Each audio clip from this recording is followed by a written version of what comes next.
Hey, what's going on, guys? Joe McCall, Real Estate Investing Mastery Podcast. We're in for a treat today. Got a good friend of mine, and we're going to be talking. We're going to keep this really, really simple. We're going to be talking about one of the, if not the easiest way to wholesale deals ever. When I first discovered this, I don't know, almost 10 years ago, completely changed my life, completely changed my business. It became so much easier to do deals. And I have a guest today that is going to, I'm hoping, simplify it even better than maybe I can, because he does it more than I do and he does it better than I do. And it's a real simple strategy that a lot of people ignore and overlook. And I've run masterminds in the local St. Louis area with other wholesalers. And these guys, like Justin, are some of the most active guys that do the most deals. And so I'm really looking forward to talking about this on this episode. All right. So if you are watching this on YouTube, please comment down below. Let us know what you think of this podcast or this video and say hi. Tell us where you're from. If you have any questions, type them down there. Either myself or my guest will get on there and answer any questions that you guys might have. Cool. Are you ready to bring Justin on? Justin, are you there? How are you, my man? I'm good. How are you, Joe? Really good. Trying to get this banner to remove. There we go. Justin Van Riper. Did I pronounce your name right? That is correct. I It did is it. Justin Van Riper. Yes, you got All right. it. A fellow St. Louisan, Cardinals fan, and he likes the Cardinals. So I said, let's get you on the show. Let's talk. Um, so cool, Justin. Tell your story a little bit. How did you get started in real estate, and what were you doing at first when you first got into real estate? What kind of deals were you doing? Sure. Yeah. So actually, when I first got started, it's kind of funny because it basically was the base to what I built out this strategy to eventually be. And so the way it worked is I basically had some buyers. I had a decent sized buyers list, and at the time it was mainly just through emails. And so I had just one guy. There was one guy in the local St. Louis market who was supplying me with tons of properties to be able to sell. So we were essentially partnering together on them. He would bring the deal, I would bring the buyer, and it was extremely, extremely easy. And so we were doing a lot of deals. And this is how And you got started. this is basically how I got started was Okay. was doing this. So he was Um, this other partner, business partner, was finding the deals. So he was doing seller marketing. Yeah, so he got deals a lot of different ways. He had been doing this for a very long time. So he'd have like all kinds of realtors that would reach out to him with deals. He did, some seller marketing. He worked with banks. He had a lot of different ways that he was bringing these deals, Okay. but he brought me a ton of them. And because I'm telling you guys that if you sell one property for someone, they're going to come back to you every single time that they have something for sale. And so that's basically what happened. He had a property and I happened to see it. And I was like, oh, I was working with some California investors at the time. And I was like, I think I have someone for this. Do you mind if I, send it to them? And so I did. They wanted it. They closed on it. And so then he just kept sending me deal after deal after deal. And it was amazing. So I would just, he would bring the deal, I would bring the buyer, Yeah. and we closed a ton together. And so I actually remember at one point, I am I'm like, I don't know, something like a year removed from college at this point. I started with, essentially nothing. And I remember at one point looking in my bank account, just my checking account, and I had over $80,000 in the account. So that's after all my personal and business expenses were taken care of. That was literally just sitting in a checking account. And I was like, man, this is kind of cool. Yeah. This is pretty neat. And so we did a ton of deals together. And then sure enough, I got greedy and was like, well, why don't I just go direct to sellers? Why do I, split these deals and, work with him? I'm seeing all these other people, on social media and everything. You listen to podcasts and they're like, oh yeah, we did this $40,000 wholesale deal, this $50,000 wholesale deal. And I'm like, man, I could do that same thing. I could make bigger spreads if I just go directly to the sellers. And so I still was maintained a relationship, with this guy, but I also started to do my own seller advertising. And so Well, let me rewind a little I bit more. How did sure. you find out about real estate? How did you find out about Okay. what you're doing with Yeah. this guy. Yeah, so I had a mentor when I was in college. I always knew that I wanted to own my own business of some sort, and this guy happened to own a business, and he did real estate on the side. So he owned something like 80 duplexes, and so he was mainly just in the rental game, but he had about 80 duplexes, and so he got me, intrigued on real estate investing.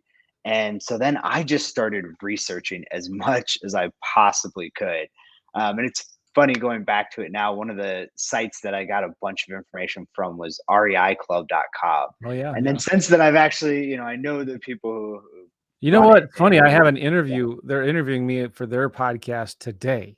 I REI Club. they, Yeah, yeah. yeah, that's awesome. So it was like a small world. I was happy to tell them, I'm like, you guys are what got me started, Wow. and it. So I just started doing a ton of research, and I had a little bit of money saved up, not a ton, but I had a little bit, enough to cover my expenses for a little while. And so I decided to go for it. I quit the job that I was working for, and I just went full time, because I didn't have a family to support, and I just my expenses were very low. So I was like, you know what? I've always wanted to own my own business. Now is the time to try it, before I have a bunch of obligations, that I need to, take care of. And so I did that, and I basically haven't looked back. But yeah, how I got started was he got me interested in real estate investing. And then essentially after that, I just started reading every single article that I possibly could, and found out about all kinds of different ways, because my initial thought was I'm going to get rental properties to create, passive income. And then it led to reading more and more about a lot of different things. And of course, one of the things that intrigued me was wholesaling. Wholesaling, quick, easy, very low risk. You don't actually have to own the property. You don't have to do any work to the property, and you can get into it with, very little money or credit. Yeah. And so it was really appealing to me, right? And so that was one of the things that I started, was going for wholesaling. And Nice. then a little bit, further on in my journey, I met that guy who started sending me, tons of properties, So and then I was bringing what made buyers. you think about finding the buyers first? And how did you get, I and keep on talking because I got to close my window here, but keep on talking. What Sure. made you decide like, yeah, you know what, I'm going to find these buyers first and then sell them to this guy. Does that make sense? Yeah, yeah. So I think honestly what it was is that I was so worried about getting a property under contract and then not having a buyer for it, that I was like, I'm going to build these buyer relationships first so that I know I've got somebody to go to whenever I do get a property. And so I think that's kind of just how it started. Is Man, I was just so nervous that I was going to Okay. get something under contract and not be able to perform. So I focused on that and just started, building up that buyers list, building my email list, and What year was and this? that was 2011 or Yeah. 2012. Okay, cool. Yeah, I think 11. It was 2011, I believe. Cool. All right. So you're starting to bring buyers to this guy, and this guy's bringing you deals. Were you business partners, or just you were just kind of on your own? Yeah, I mean, he still was like doing his own deals and everything. It just happened to be, if I had a buyer for one, and usually the way we operated is, we weren't doing 50-50 splits. He would just tell me, here's my number. This is what I need to get for it. And then whatever you can get on the top of that, feel free to keep. But he would give me typically his number, and there wasn't a whole lot of room for negotiation usually. And so I would just, mark them up whatever I thought I could sell them for, and I made my spread, he made his spread, but we typically were not doing, these like 50-50 deals, because he was selling properties to other buyers too. So it was kind of like, if he found somebody else that was going to pay more, then, I always told him, go for it. I want you to obviously make as much as you can. So if you find someone that pays more, go for it. But if I can help and I can provide you with the highest offer, even though I'm marking my fee on top of that, then we can do deals that way. So were you But yeah, I working? wasn't a business partner. Okay. So were you working a full-time job at that point? I was not. No. So that was when I quit a job that I was working that paid pretty well, and that's how I had saved up a little bit of money. And I get both ways, like some people, they don't want to quit their job right away, even if they have, some savings to fall back on because they like having that income coming in and they'd rather start it on the side. For me, I'm more of a just, all in type of guy. And so I was like, I don't want to, and I was working nights too. That was going to make it very difficult. Is I was working from like 6 or 7 at night to 6 or 7 in the morning. Mm. So it was going to be pretty difficult to be able to do this business working nights. I could have made it work, but I was kind of getting tired of the other job also. And so I was like, you know what? I'm just going to go all in and I'm going to give this everything I've got, kind of burn the ships and like, I'm going to make this work. Yeah, yeah. And so that was my personal strategy is what I did. So I did quit and went full in on real estate investing. Okay, nice. All right, so you got 80 grand in the bank, Mhm. and you think, "Well, I could go direct to seller myself, make more money on average per deal, right?" So then what happened? Exactly. Yeah, so I tried that. I was following what everybody was saying. I got postcards from the exact postcards that other people were using. I was mailing to the list that everyone tells you to mail to. I actually hired. I had two acquisition managers and a full time assistant. I was spending like over 10 grand a month in marketing costs. Plus, I had other overhead and then I was paying, the acquisition people out of every deal that they got or every deal that we did, they get a percentage, of each deal. And so it worked decently. There were months where we did well and we sold quite a few properties. And so it worked well at times, but the overhead was just insane. And that's what I hated. I hated having all that overhead. And all of a sudden we had a couple dry months like in a row. And because that overhead was so high, even though we still, were doing some deals, I'll never forget that I was sitting there and I got a notification, like my phone buzzed and I got a notification. It was an email notification. I looked and I saw it was from Bank of America. And like I knew exactly what it was gonna say. And it was account alert balance below $25. So I'm sitting here and I had over $80,000 previously, and now I'm broke. I mean, just broke. And so, man, I was devastated at that point and embarrassed. And so I was like, I've got to make some changes. And so that's what got me to actually go back to the beginning. And I'm like, I was doing these deals before. And so I'm like, I think I just need to completely cut out seller advertising. I need to do that and focus on my buyers, focus on the buyer relationships because there's tons of deals out there just that you can get for free. Tons of deals that you can get if you have, the right buyers for it. That's so funny. It's not funny because it's serious. I was in kind of a very similar boat. Um, and people think back in 2011, 2012, that's when it was easy, right? That's when, direct mail worked. No, it was still hard. And it was right about that time as well. I was doing, I had an acquisitions manager. We were doing a lot of direct to seller marketing, doing a lot of postcards and, again, making money. But at the end of the day, I'd look at my profit and I was still only netting 40 to 50% of the deal. And I had other people doing everything for me, but I was still like on a 10 grand, $10,000 profit, I'd still only make 4 to 5 grand. And I thought, there's got to be a better way to do this, right? I shouldn't have to be working this hard and only keeping 40%. And then somebody, oh, I remember who it was. It was, well, anyway, somebody told me, he said, listen, you need to go find the buyers first. And I thought, well, that, why? That doesn't make sense. Because I thought I thought I knew everything, right? Because I was this really good wholesaler. And he said, no, no, no. You need to go back to the basics. You need to go back to elementary school and learn what's the first thing you learn in business?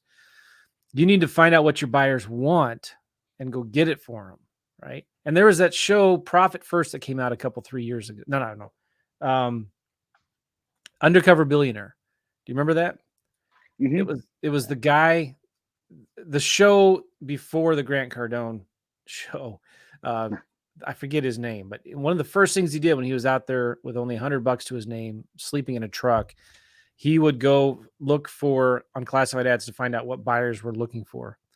And he found buyers that were looking for tires, and he would go find used tires for them. Do you remember that? And he talked about I did that. not see that one, but Oh, it's really good. yeah, I didn't see that one, but yeah, it's good. He talks on there about one of the most important things in business, for any business, is to find out where the demand is, right?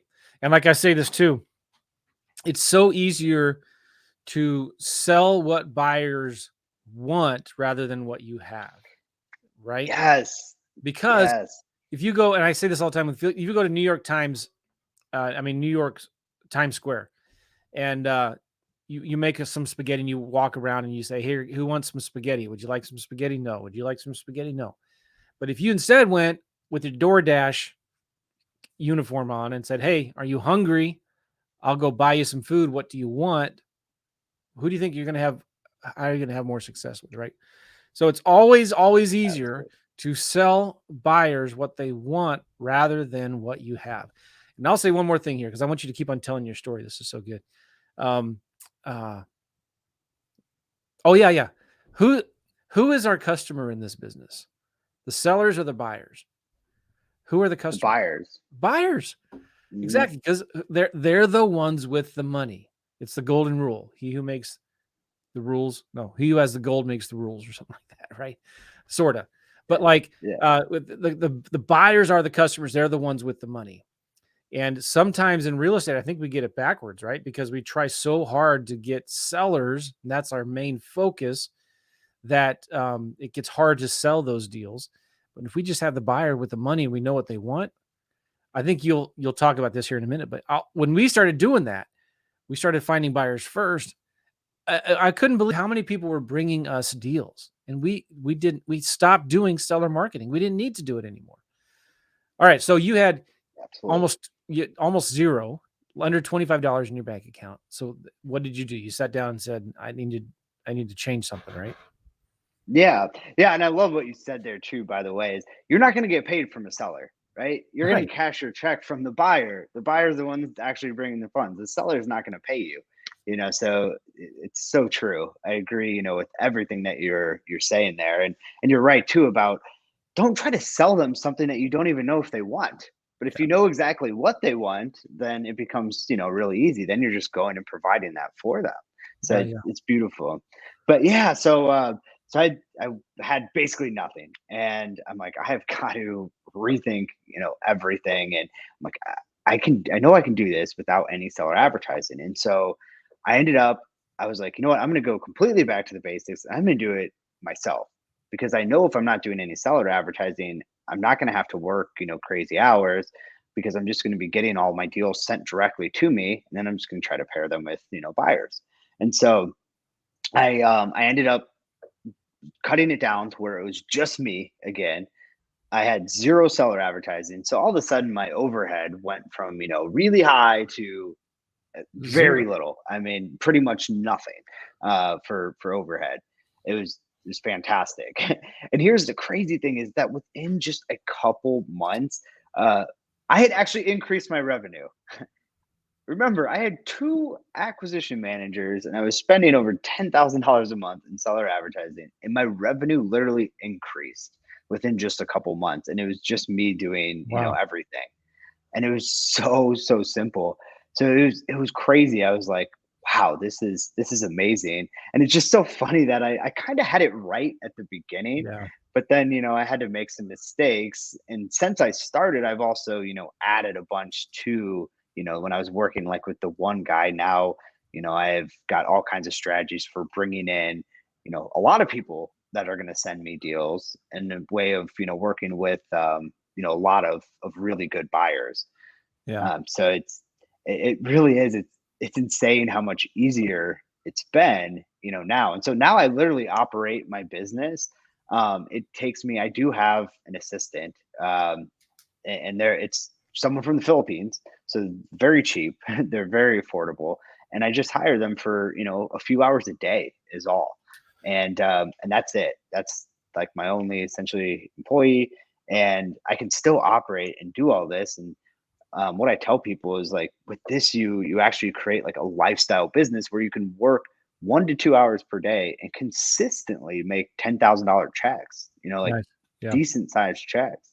In fact, one of my students, he did $22,000 one and a $14,000 one within like a few weeks of each other. And so people think, with the strategy and you're not track the seller and everything, you're probably making these tiny little spreads. Like, I mean, 22,000, 14,000, like these are pretty good sized spreads. I personally have one that we're literally getting under contract today that I think is going to end up being 14 or 15. So, I mean, you actually are still making some pretty good sized checks without having to do any seller Yeah. advertising. Yeah. And it's crazy because on average, it takes 45 seller leads for just one deal. So that's 45 different sellers that you have to talk to. You might be going on 10 appointments out of that too. So you're driving out and you're spending all this time with the seller, you're trying to build rapport. Oh, and then you're competing with other like top wholesalers in your area that are very good at sales. Yeah. Yeah. And so it takes 45 seller leads and $3,600 in marketing costs. These are the averages just for one deal. So I completely cut out all of Yeah. that. So I'm like, all right, cut out the money aspect, cut out the time. Let's just make this as simple as I possibly can with very little overhead. Doesn't take much time, Yeah. and allows you to actually build a lifestyle business. They say that the definition of an entrepreneur is somebody who finds something that works and stops doing it and does something else. Right? How many times have we Right. done that? How many times have we been guilty of that? And then Yep. get frustrated when we turn around, like, where did all the money go? And we think, sometimes when I'm talking to an entrepreneur and they're struggling and they're like, I was making a lot of money, now I'm not. One of my favorite things to do with them is, all right, look back in the last couple of years and when were you making the most money? What were you doing back then? And then just do that again, right? Do more of that. Right. Okay, so there, talk about over the last several years, what does your business look like? What do you average on a monthly basis in terms of these deals and your average profits and things like that? Yeah, so I honestly do this, really, really part-time, like very part-time. And I'm still doing like 4 to 6 deals a month. Like, Right. and I feel like I hardly ever have to work on it. Like the perfect example is um I just got this deal. This is just crazy. It was so another wholesaler that I work with a decent amount, he sent me the deal. I copied his text. Literally just, he sent me a text. So I'm on my iPhone. I just hold down, copy text. I go to a couple of the buyers that I know that this is going to fit for. And I pasted it and, just marked up the price. Just marked up the price, but everything else was just copy and paste. Literally, one of my buyers responded immediately and said, I want it. He goes, I need one of my guys to go look at it real quick, but like I know that area really well. I know the numbers. I know it's a gut rehab and that's okay. Like I want it. Literally immediately after that. And Nice. so this one's, it's gonna be a five figure, spread on it. And I, it's just crazy when Yeah, yeah, when something like that yeah. happens where I'm telling you, this was within I got the text, I immediately copied it, marked up the Mhm. price, sent it, and he immediately responds. So this is all within 5 minutes, within 5 minutes of doing this. So yeah, I do it very, very part time at this point. Are And I you are do, you mainly full, doing it in St. Louis? Do you do it in other markets? yeah. I stick personally. I've stuck to St. Louis, and partly, I've been in this market now for a decade, so I know it really well. And to be honest, I have plenty of deals that come my way that I don't necessarily have to, expand into another market. Yeah. Now, if I wanted to build up a massive operation and everything, I could do that. But I saw what happened when I tried to do that, and I don't like that. I don't like having a ton of overhead. I would rather work very sporadically, like go on vacation whenever I want. Cause I can even do these deals on vacation. This deal that I just talked about, I, 5 minutes, I could easily do that while sitting by the pool and just copying and Yeah. pasting that. Do you ever go look at these houses and meet with the Mm, buyers at the houses? no, nope. I Nice. even had one just last week where uh, usually they're on lockbox if they're vacant, and so it's really easy. You just give them a lockbox combo. This one happened to be tenant occupied, and I just coordinated the showing, but I wasn't going to go out there. I never go see any of my properties. In fact, one of my students, he lives in New York, which is an area that's extremely hard to wholesale in. He lives in New York, and he has done all of his deals in the Midwest area, and has never seen any of his properties. Yeah. And he's done a lot of deals now. I lose track. I used to like have the number, but he just keeps doing so many more. I don't know how many he's at right now, but he's Yeah. doing a Yeah. ton of deals. And he lives in New York and doing deals in the Midwest. That's beauty about the strategy. You can do it literally from anywhere. You know what they say? The easiest way to make money in real estate is to do what's That's easy, it. right? Yeah. The easiest way to make money Yep. in real estate is to do what's easy. And there's all these fancy strategies for wholesaling, fancy strategies for marketing for sellers and lists and, marketing like cold calling or texting and all that. But I just love the simplicity of this model, right? It's so simple. You just find the buyers first, find out what they want, and then go find it for them. Okay, so let's talk about, some people I think are probably going to have some questions in terms of like, well, do your buyers know that you're marking the property up? Do they know that you don't have it under contract, or you're not the main, um, buyer? Do they know you're co-wholesaling in the middle or whatever? You know what I'm saying? Sure. Yeah, and it's funny. One of my students literally just had that like same question. He's like, he's like, man, I feel like my buyers are going to think that I'm sending them too many properties, and there's no way that I have this many properties under contract. And I said, that's okay. That's fine. I believe in being completely transparent, with all of my buyers, and so I will tell them that a lot of times. The important thing is that you let them know that you are there to provide a ton of value for them. You are there, to serve them, which is the exact opposite of what most wholesaling, like coaches out there teach. They think, cash buyers are a dime a dozen, and they kind of, treat them as such. They focus so much on the seller marketing that they're like, oh, it's fine. Someone's going to buy it. We'll, make them all bid against each other, and someone will end up buying it. I think that's the wrong way to do it, because as we mentioned before, the buyers are how you're actually getting paid. So I focus on treating them very well.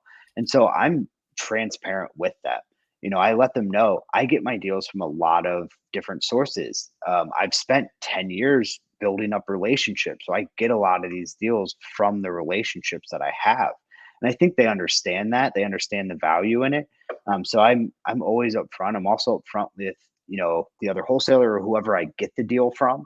I Yeah. let them know too that I'm not the buyer, but look, I've worked, like I'm not going to blast your property out or anything like that, and I'm not taking money out of your pocket. I essentially say, I pretty much get paid from my buyer, um, and I'm just going to send it, directly to these people that I have really good relationships with.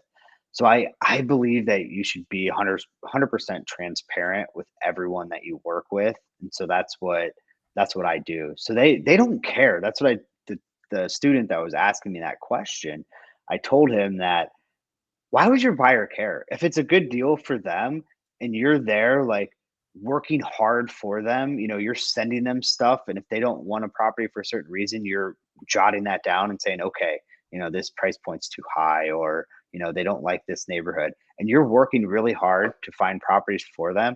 Why do they care if you don't have it, directly under contract with the seller? It Yeah. doesn't matter for them. Good, good. The one of the when we were working with a lot of buyers at the time, we got this over and over again. Uh, they just wanted the security knowing that they had some boots on the ground, right? They had somebody they could Yeah. trust, that they could have to go look at properties for them, give them their honest opinion. And we also heard this all the time. You guys are the only ones who answer your phones. Like, I know when I call you, you're going to answer the phone, and if you don't, you'll call me right back. So many people hide behind voicemail, and they don't. They just want somebody that can talk to them, right? One of the things that we did a lot too is we would give them options. We'd give them 3 different property managers, 3 different contractors, 3 different hard money lenders, and so We completely removed ourselves. So we're not selling turnkey deals, right? We're not managing the rehab for them, right? We're not fixing the house up for them. We're not putting a tenant in it and then selling it.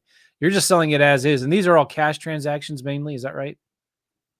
Um, some are hard money, as you mentioned, Okay. but yeah, it's kind of a variety. It depends on the person. But you're 100% correct with that. I teach that to my students too. Exactly what you're talking about. Think about like the pain points for someone who is investing out of state and what they, what hurdles they're going to have. And if you can provide solutions for those, aka like you can give them referrals. So if you have referrals for property management, contractors, lenders, all of that stuff, and you can be that boots on the ground, or you have someone that can be that boots on the ground that can actually like go check out a property if they need it, then that's huge for them.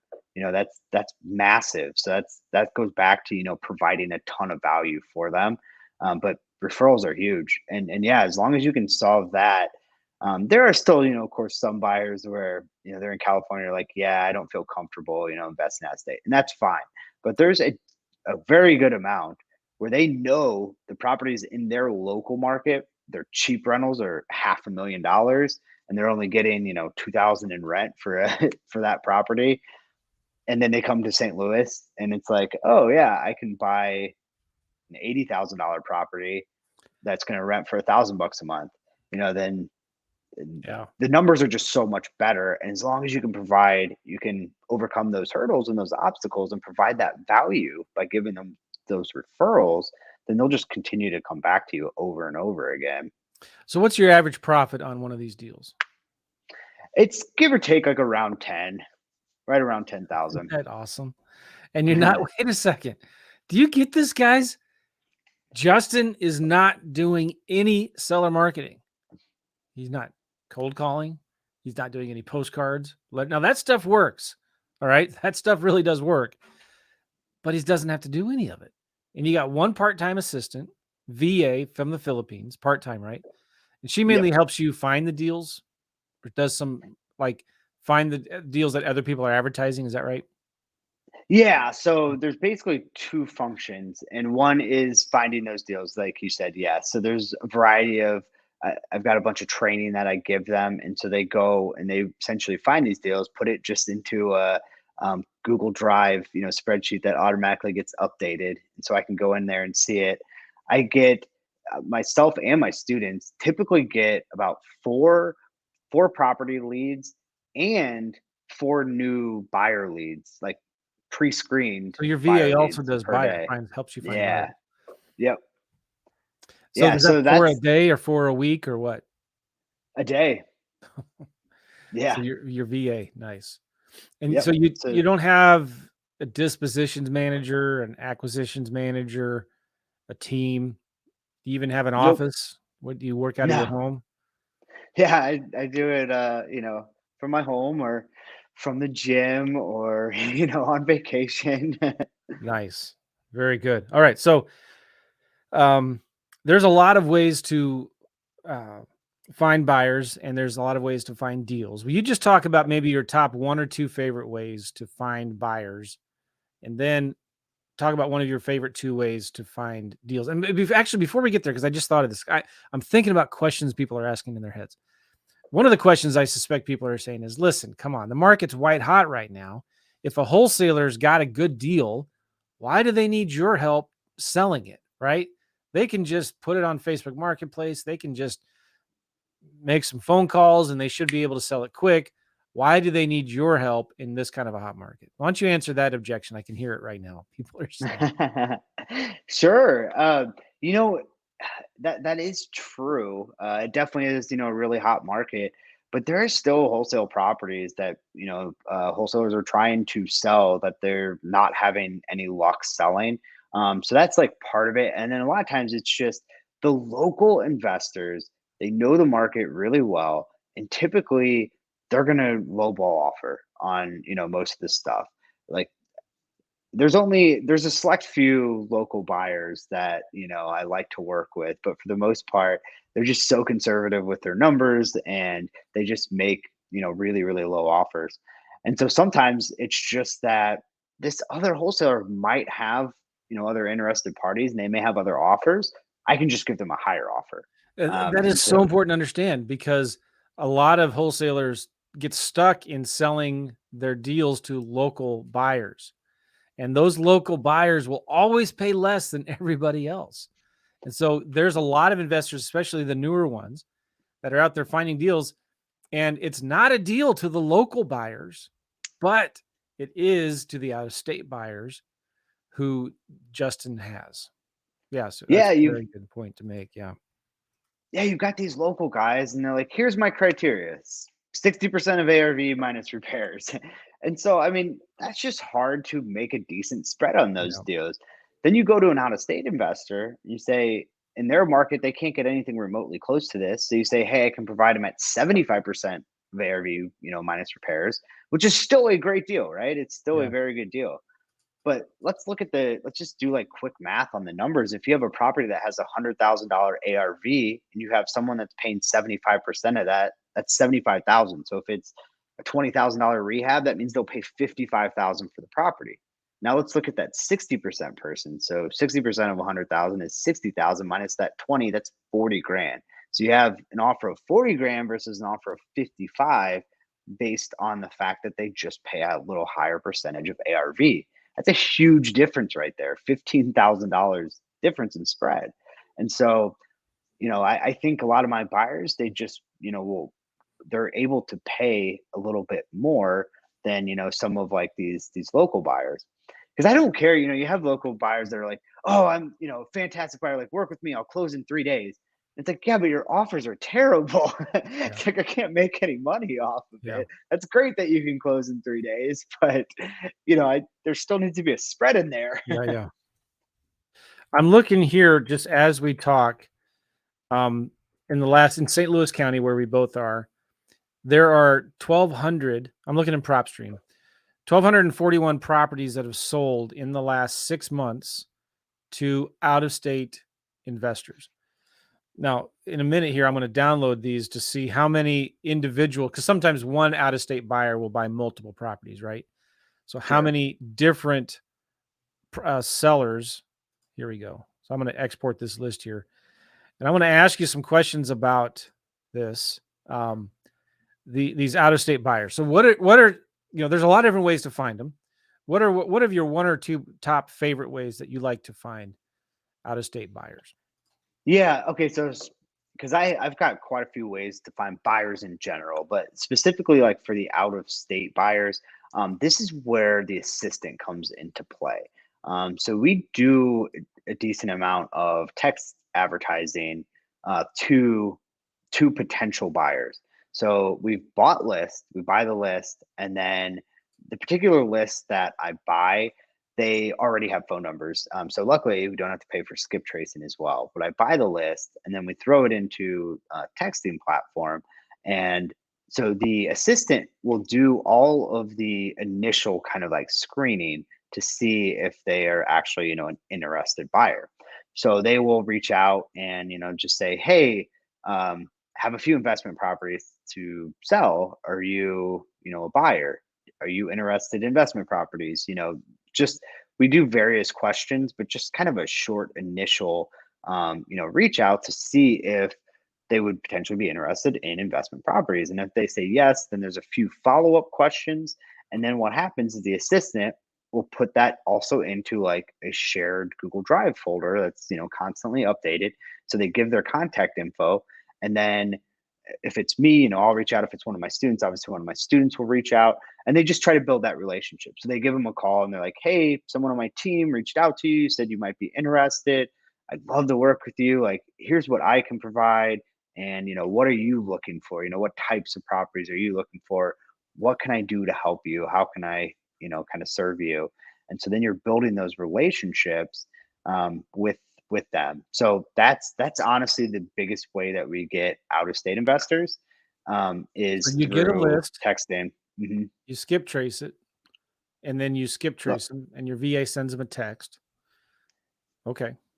yep. And luckily, the list that we buy, they actually already have phone numbers. We don't have to worry about skip tracing. But depending on where you buy your list, you may have to skip trace them.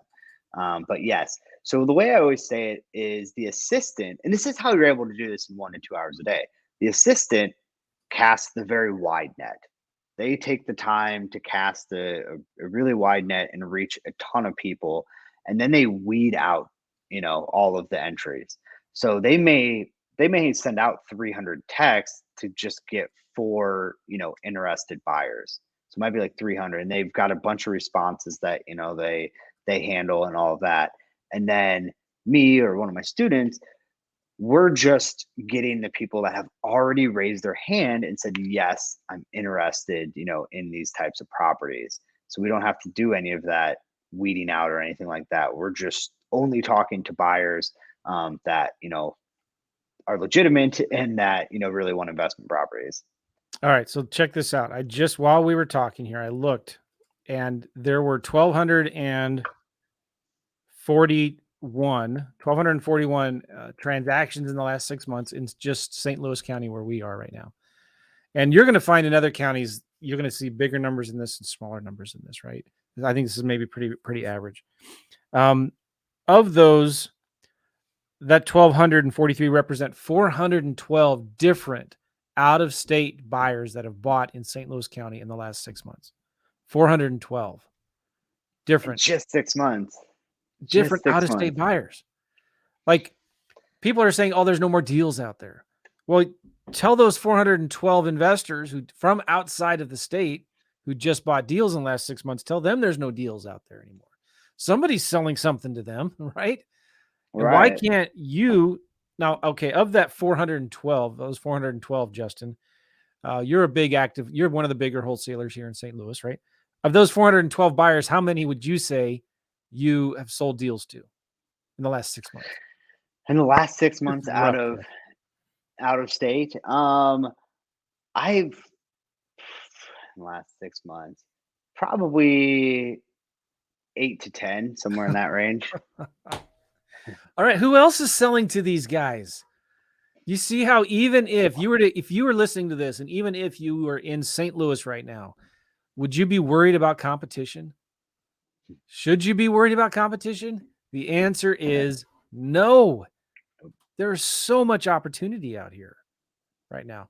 And I'm looking here, 108 of those 1,200 transactions happened from one guy in Texas. 103 happened from another guy in Nevada.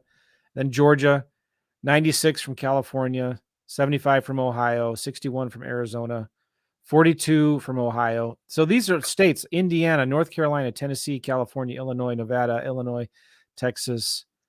Yeah, lots of different states. In fact, I'm going to do one more thing here. How many different states would you say bought here in St. Louis? Okay. Let me go here. Data.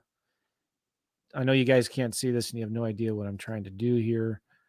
This will make sense. Mailing. I got all of this just as we were talking from PropStream. All right. I bet it's at least like 35 states. All right. There were 42 people were For bought in St. Louis County from 40 to 42 different states. All right. California is the biggest, 214. Texas, number 2, 174. Then Nevada, then Ohio. I can't believe so many people from Ohio are buying properties here. I'm Kind of, surprised by that too, because yeah. it's somewhat of a similar market, at least like certain Mhm. areas of Ohio.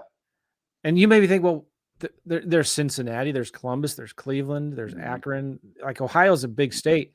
Why aren't there enough deals in Ohio? Why are they buying here in Missouri? It's funny because a lot of people, they always think the grass is greener on the other side many times, right? And they think, I Yeah, can't buy yeah. any deals here in my state. So they look to other states, which, by the way, is a trick, not a trick, but a tactic, a real smart tactic to find out of state buyers. Find out of state buyers that are already buying in other states, right? That's Like, huge. one of the Yeah, that's worst things big. you could do is find a market for buyers that are already buying in your market. Find buyers that are already buying somewhere else and say, hey, we've got deals in St. Louis.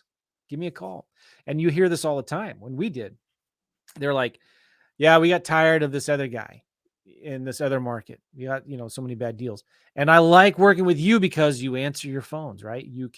you're more. They got tired of getting the runaround, getting ignored, and feeling like they weren't being appreciated. You understand? Yeah. Yeah, yeah.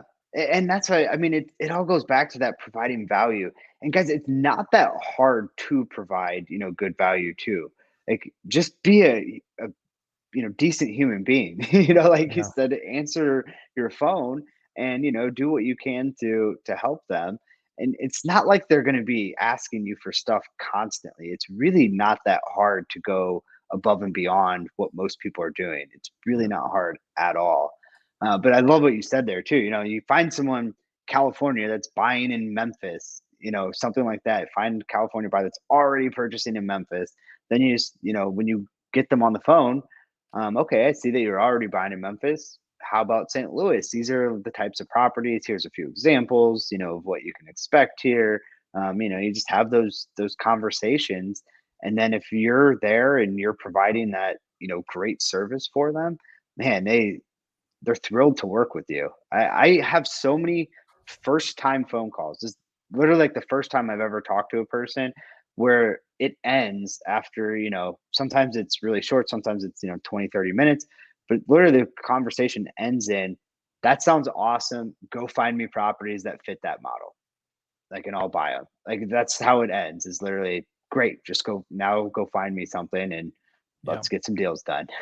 Nice. So do they need connections in terms of like, are they also looking for who some good property managers, who some good contractors are, hard money lenders and things like that?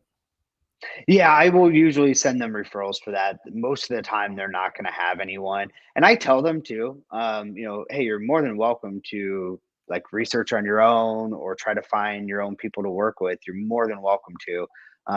But I also do have some referrals of people that I've worked with in the past. That we've had good experiences with. Yeah. So if you want, I'm So more than happy to important. send those to you. That's so Yep. important. I just looked real quickly while we were talking in the Columbus, Ohio. The county around Columbus, Ohio is Franklin County. And there were 1,500 transactions in the last 6 months from out of state investors in Franklin County, Ohio. That's more than we just had in St. Louis County. So if I were to run the Mhm. numbers real quickly, we'd probably find another 400 or 500 different investors from outside of Ohio that were buying there. And so, what if you could just do some marketing to those guys, right? So Yep. you were talking about your VA sends some text messages to these buyers who are Mhm. buying. Are you only skip tracing the non LLCs, or are you skip tracing LLCs as well? Yeah, LLCs are tough. It depends on who you're using. I know like in PropStream you can't do LLCs. There are some services that do. Typically, honestly, with an LLC, I usually just like old fashioned style Google the LLC and see like sometimes it takes you down, a rabbit hole of you find someone like from LinkedIn that's associated with that LLC, and then you find that person then on like Facebook, and it's there's a lot of different ways that you can do this to reach out to them. But to be honest, with like LLCs, I typically just will Google it. You can also go onto like the Secretary of State website and you can see the registered agents for any Okay. LLC. So you can find their name that way. And then, it's a lot of just like Googling and figuring out. Sometimes they'll have a website and it makes it pretty easy to get in contact with them. But you just kind of dig. Each one's, a little bit different. But that's how we typically will handle like the LLC ones. Okay. I'm looking now. I did pull Franklin County, Ohio, and I'm removing duplicates right now. And I pulled non LLCs. All right. And list has headers, column N. Oh my gosh. All right. So in Columbus, Ohio, I found 321 unique non LLC buyers who are buying in the last 6 months in Franklin County, Ohio, right now. Right. In the last Beautiful. 6 months, 321 different non LLCs outside of Ohio bought property in Columbus, Ohio. Do you understand how important and how easy it is to get that data? right? Yep. And that's something that you can just skip trace really quickly in PropStream or even in FreedomSoft and get those buyers and send them a simple little text. Hey, you looking for more deals? And your Yes, VA does that. absolutely. Nice. Yeah, and the VA does that. And here's what you guys have to realize too. Joe just named 321, I believe, and that was non-LLC and just individual, people.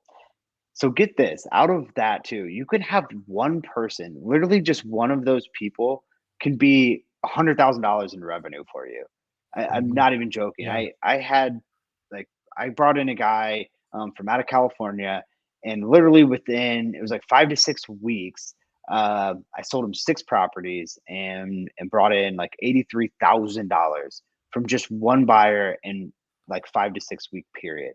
It's crazy. Like one buyer can produce so much for you. Yeah. So you can even tell them too, like, hey, I'm only looking to work with people that want to purchase at least 10 properties this year. I just don't have the time to, I want to build really close and intimate relationships with just a handful of buyers. I don't want to work with, thousands. So if you want to be one of my VIP select people, I'm looking for people that want to purchase at least 10 properties this year. And so you get just literally a handful of those. You get 5 of them, and all of a Yeah. sudden 5 that wanna purchase 10 properties. That's 50 properties for the year, which is, not too shabby, especially if you're, making $10,000 a pop on them.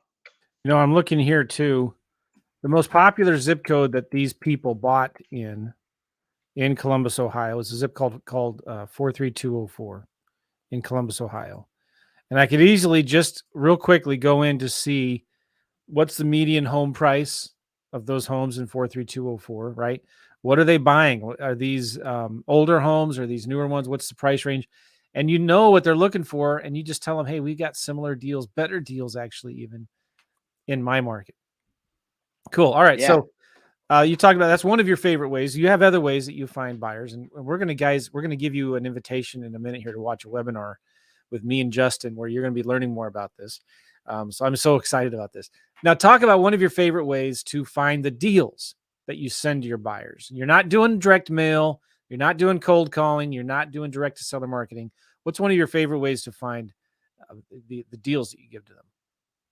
Yeah, so my absolute favorite way to find these. And the problem is it takes a little bit of time to build this up. But my favorite way is when I build those wholesale relationships and they just text the deal directly to me. They're not even advertising it to anyone else or maybe a couple other people. That's it. And they're just sending it to me because they know I can sell it for them. So those are my favorite ones that have not been blasted out to an email list of 100,000 people. And it's been posted, all over the internet, all over Facebook and Facebook Marketplace and all that. Like I love the ones that they really haven't been marketed at all. And the other wholesaler just knows that I've brought them buyers in the past and that I can bring them someone for these deals. So I absolutely love doing that. But you have to start somewhere with that. So one of the ways that I've built these wholesale relationships, I built them through the Facebook group. So the real estate investing Facebook groups for your particular market. So for St. Mm-hmm. Louis, it's like STL real estate investing, STL real estate investors. You're just doing keywords for your market with real estate investing or investor or wholesale properties, stuff like that. And then you just join all of those groups and there'll be tons of properties that are posted there, every day. Yep. And even if you don't do a deal with one of those, it's still important to build then that wholesaler relationship. So I typically try to get in direct contact with them. A lot of times I'll have an actual phone call with them and I tell them, send me anything you've got. And here's a great example of that too. So one of my students, Mike, he um, he had a guy that he reached out to. He posted a property on Facebook. He posted it in one of these groups, and he got like 80 responses. This other wholesaler got a ton of responses, and I've done this before too, by the way, and I can attest to this. You'll get 80 responses. People will post their email address. Here's my email, and you get so many comments on it. You spend all this time like putting together the email and sending it. You're like copy and paste all these email addresses and you have one person that like responds to the email after all that so it's crazy. And so Mike ends up getting one of these properties sold for this guy. And he goes, "Man, this was so awesome working with you. I hate posting properties in these Facebook groups because it takes so long, and the vast majority of these people aren't serious." So I love using those groups to build those wholesale relationships. So yeah, once Mike sent that, now this guy sends Mike his stuff, and I think Mike's done like 4 or 5 deals with this just one wholesaler since then. I Um, I I just looked in yeah. one of ours right here. It's St. Louis Real Estate Investing with a period. So it's got a dot. There's a lot of different groups like this, but I think well anyway, this is one that's got 18,000 members in it. The Oh, first post by a lady named Crafty, I think it's a lady, and it's a quadplex. It's a 4 family. 3 of the 4 units are rented, and the house needs updating. I mean, the property needs updating. 'Cause I can tell there's no address, but I can tell from the pictures it's probably North City, right? mhm, Um, and there's a phone number. And guess what? The phone number is an out of state area code, right? I love those. Why? Because they're probably struggling to sell some of their deals, and they're getting some of these pictures look really nice, right? But like, um, there's 62 comments in here so that tells me there's a lot of interest in this. A lot of people are asking, what's the address? What's the price? So they're getting a lot of interest in this. Well, there's a phone number. Give her a call, or the guy. I can't tell. Give them a call. Talk to them. The first property I'm looking at here. That's great. This other one, yeah. I have 24 doors I need to sell. Call them up. Um, oh, nice. This is amazing. There's another one right here. And a lot of these names, you would think the wholesaling community is a small community, and it kind of is. But when it's very rare to find names, people selling properties that you'll recognize in here. So you just call them up. Yeah. Oh my gosh, this guy is looking. He wants to sell a commercial building. Anybody interested? All right. So do you find a lot of deals from Facebook groups? Yeah, well, and so I do find them that way. I do find deals from Facebook groups, but I also use the Facebook groups to build those wholesale relationships. So then I can work with them more on a one-on-one basis, where instead of advertising it and blasting out in Facebook and stuff, they just send it to me directly Yeah. instead. So I do still absolutely sell some of those Facebook properties, but I also use it to build those relationships. I The always idea tell is to people, build the relationships so they can bring you yeah, other deals. yeah. And the great thing is, like, I always tell people that literally you can do this entire business and then, operate 1 to 2 hours per day, but you can do it with 5 people bringing you deals. So, like, essentially, 5 wholesalers and then 5 buyers. So, like, you literally just have 5 of each. And as long as they're legitimate and you've got people that are, bringing you a decent amount and you've got decent buyers, you can do this entire business with just that. Now you have to like weed out. It starts with casting the wider net Yeah. to figure out who those 5 are going to be. But once you get that, it becomes just as easy as like the example I explained earlier, where I took a text that I received from a wholesaler and I copied and pasted it and marked up the price, and it was that simple. And he said he wanted it within a couple minutes. It was like 5 minutes total between all of that. I've been scrolling this whole time you've been talking, and I am listening. That sounded rude. Yes. I am listening. But I've been scrolling and scrolling, scrolling, and these are all new posts that I've been looking at for the last day. These are very Hmm. active groups. All Yes. right, so Very active. kind of run through real quick the conversation that you have with this guy right here, Henry, is advertising a property. He has a contract that he's trying to sell or assign in 63108.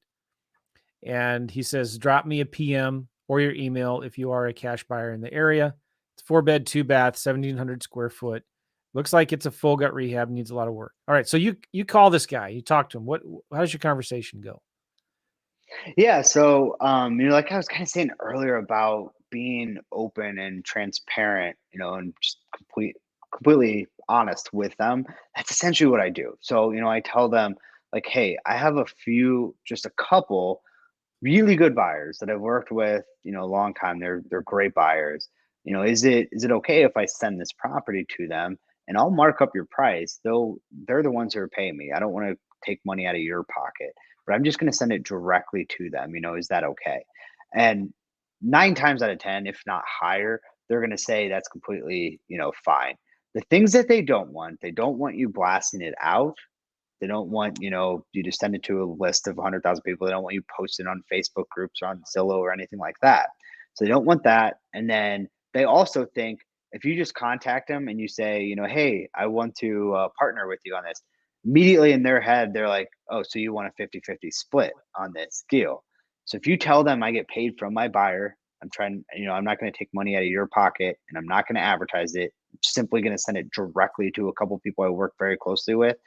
They're pretty much always going to, let you do that.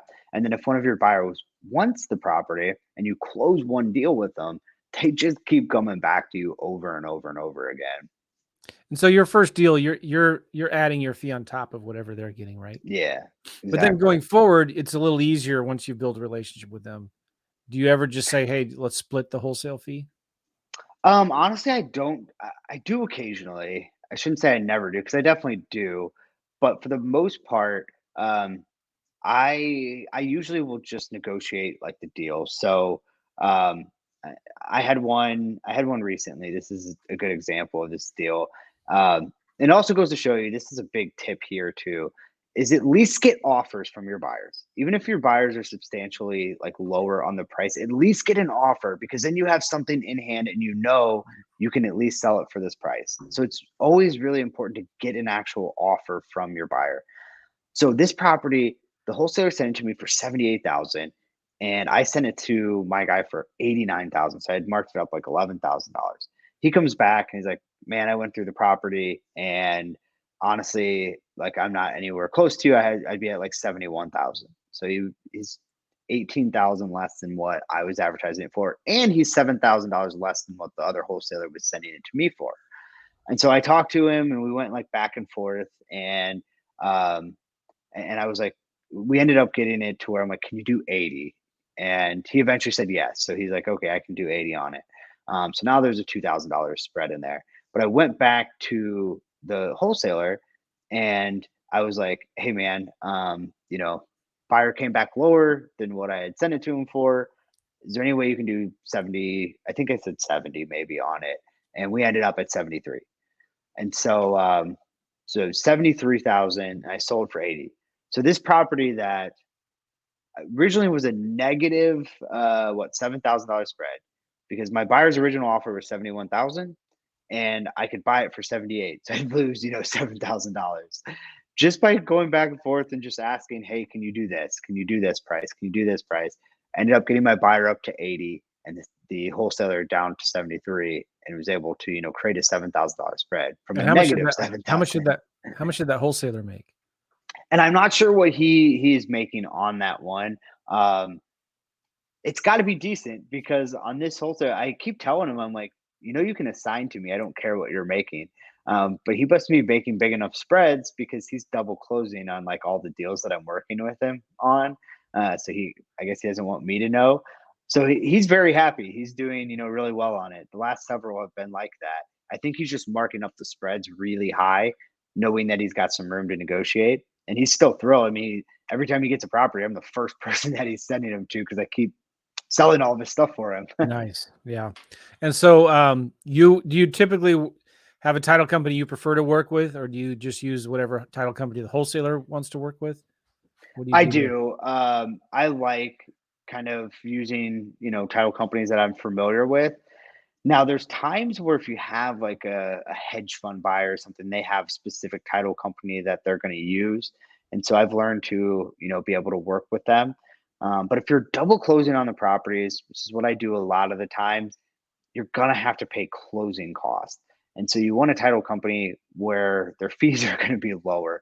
So like I have one in St. Louis that's fantastic, and their fees are really low. So if I can, I try to close with them. Um, but I can do these deals. I've closed at 15, 20 title companies probably in the St. Louis Do area. you ever like Um, Do you ever close with different title companies? Like you close on your Yeah, end with one and they close on their other with another title exactly. company on their end? Absolutely.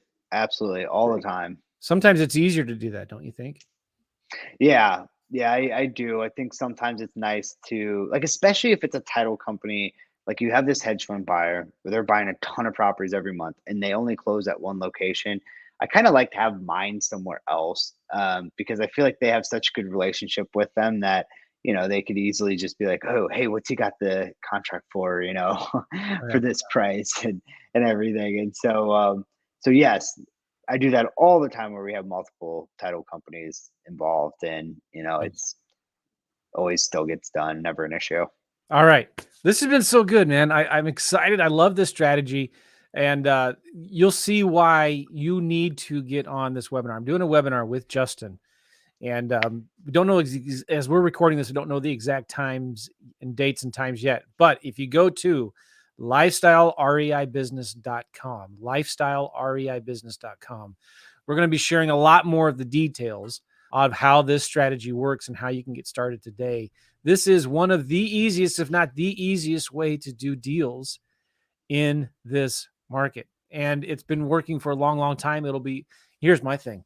It'll always be working forever, right? If you have the buyers, you have the money, you will always be doing deals, right? Because and let me say something else too. There is a ton of money sitting on the sidelines that's not even coming into the market yet, waiting for prices to drop. So there's always opportunity here. And I love the strategy of finding the buyers first. So Justin and I are doing a webinar. If you go to lifestylereibusiness.com, lifestylereibusiness.com, by the time this podcast is released, we'll be doing it later this week or early next week. And you got to get on there and you're going to be learning more about these details of how we do this. We're going to be telling you more stories. We're going to be teaching you more ways to find the deals, to find the buyers, what to say to them. It's going to be a lot of fun. Anything you want to say to wrap this up, Justin? Yeah, yeah, actually. So here's the thing. And the reason that this is lifestylereibusiness.com, like the reason that it's lifestyle is because I feel like a lot of people they get into real estate with the hopes of they want to build kind of their dream life, right? They want to live the lifestyle that they actually want to live. And what ends up happening is they end up creating another job for themselves and they end up working 60 plus hours a week and they might be making pretty good money doing so, but they're working their life away. And so I want to change that for people. So I spent a lot of time and many years of trial and error, a lot of money, basically coming up with this strategy to where you can do all of this by working just 1 to 2 hours per day. So I think for a lot of people that if you're listening to this, don't lose focus of that the Mhm. reason that you're getting into this in the first place is to create your dream life, a lifestyle that you actually want to live. So that's what I love about this. I'd love to have you guys on this webinar that Joe and I are going to be doing, and you can learn exactly how I've been able to implement this strategy and how my students are doing it as well. I love it. Lifestylereibusiness.com, lifestylereibusiness.com. Even if you're listening to this podcast a long time after it's been released, still go to that link because you might find a replay there for the webinar or another opportunity to watch it. Hey, Justin, thanks so much for being on the podcast. I appreciate it, man. Hey, thanks for having me, Joe. Appreciate it. Cool. All right, guys, lifestylereibusiness.com. Go watch our webinar and we'll see you all later. Take care, everybody. Bye-bye.